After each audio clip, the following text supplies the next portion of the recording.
Hello dear বিয়াস, আসসালামু আলাইকুম। মাছ চাষি খামারি ভাই ও বন্ধুরা, আপনাদেরকে আন্তরিক শুভেচ্ছা ও অভিনন্দন জানিয়ে আপনাদের মাঝে আজকে একটি নতুন বিনোদন নিয়ে হাজির হলাম। তা বিয়াস, এটি দেখতেই পারছেন অরিজিনাল হাইব্রিড মাগুর মাছের পোনা। এই হাইব্রিড মাগুর মাছটি চাষ করে চাষিরা লাভবান হতে পারবেন। এই মাছটি চাষ করে লক্ষ লক্ষ টাকা আয় করতে পারবেন। তা বিয়াস, এই হাইব্রিড মাগুর মাছ সঠিক পদ্ধতিতে যদি চাষ করেন তাহলে আপনারা চাষিরা এই মাছ চাষ করে লাভবান হতে পারবেন। তা বিয়াস, এই হাইব্রিড মাগুর মাছটি কীভাবে পুকুরে চাষ করবেন, কিভাবে খাদ্য খাওয়াবেন, কিভাবে এটাকে কয়বেলা খাদ্য খাওয়ালে এই মাছটি দ্রুত বড় হবে তা কিছু গুরুত্বপূর্ণ আলোচনা করব। সম্পূর্ণ ভিডিওটি লক্ষ্য করে দেখেন। বিয়াস, এই হাইব্রিড মাগুর মাছটি হচ্ছে রাক্ষসী মাছ।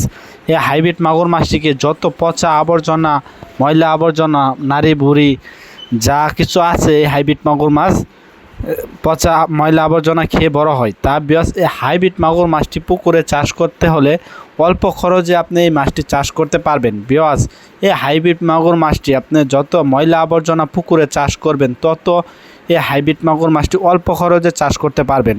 বিয়াস, যাদের ময়লা আবর্জনা পুকুর আছে তারা চাইলে হাইব্রিড মাগুর মাছটি চাষ করতে পারেন। এই হাইব্রিড মাগুর মাছটির খাদ্য হয়েছে পুকুরে জমে থাকা ময়লা আবর্জনা, প্রান্তরে জমে থাকা এই ময়লা আবর্জনা খেয়ে বড় হয়। তা বিয়াস, এটির মেন খাবার হয়েছে মুরগির নাড়ি ভুড়ি, মুরগির লিটার ইত্যাদি পান্তা ভাত, যত ধরনের পচা খাবার আছে হাইব্রিড মাগুর মাছটিকে যত বেশি খাওয়াবেন এই হাইব্রিড মাগুর মাছটি দ্রুত বড় হয়ে যাবে। তা বিয়াস, এই হাইব্রিড মাগুর মাছটি 3 মাস চাষ করলে এক একটার ওজন আসে 1.5 থেকে 2 কেজি। বিয়াস, আপনারা স্ক্রিনে লক্ষ্য করে দেখতে পাচ্ছেন এটি পুরা চকলেট কালার হাইব্রিড মাগুর মাছের পোনা। এটি আমরা গুনে গুনে যাচাই করে এই মাছটি আমরা সারা বাংলাদেশ অক্সিজেনের মাধ্যমে হোম ডেলিভারি করে থাকি। তা বিয়াস, আপনারা দেখতে পাচ্ছেন এটি একটা মাছ গুনে আমরা এই মাছটি বাছাই করতেছি। তা বিয়াস, এই মাছটি যাদের প্রয়োজন তারা অবশ্যই আমাদের স্ক্রিনে দেওয়া নাম্বারে যোগাযোগ করবেন। আমাদের কাছ থেকে যে কোনো মাছের পোনা সংগ্রহ করতে পারবেন।